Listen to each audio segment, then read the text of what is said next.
For those of us who are HR and workforce consultants, we think about digital readiness from the perspective of how do we bring people along the transformation journey.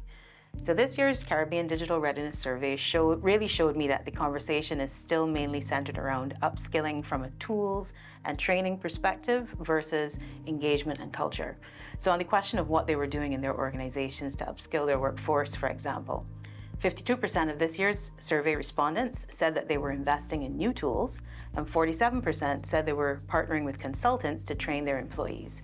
So let's compare that to 40% who said they were creating a culture of innovation, 37% who were investing in new ways of working, and 35%, only 35%, who were encouraging mentorship.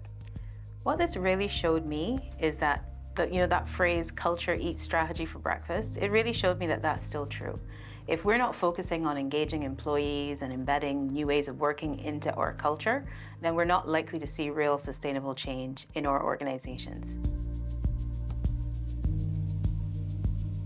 Decades of research from PwC's Katzenbach Center for Leadership and Culture has shown us that the best way to embed new ways of working stems from working at changing behaviors.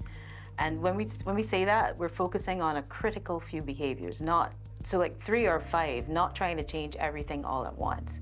And to do this, you need 2 key things: top leadership aligning on what's important on the digital transformation agenda, and then also mobilizing authentic informal leaders in the organization. So people who have wide networks, people who may not necessarily be really high up in the formal hierarchy, but people who are going to be able to champion the changes in behavior by mobilizing their networks. People who are seen as go-to for information.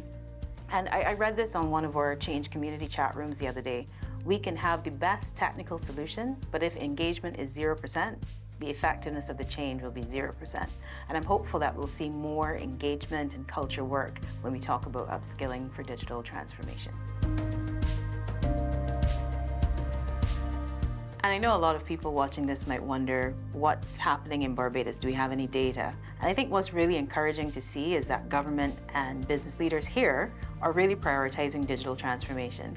I think our public sector alone has spent more than over 30 million US on modernization initiatives in the past few years. And it's all geared towards improving access to citizen services, improving how those services are delivered to citizens and non-citizens. I think what's good is that we recognize that digital is the great equalizer. Actually, let me rephrase that. I think digital can be the great equalizer, because if we don't get it right, the digital divide can actually lead to widening inequalities in society.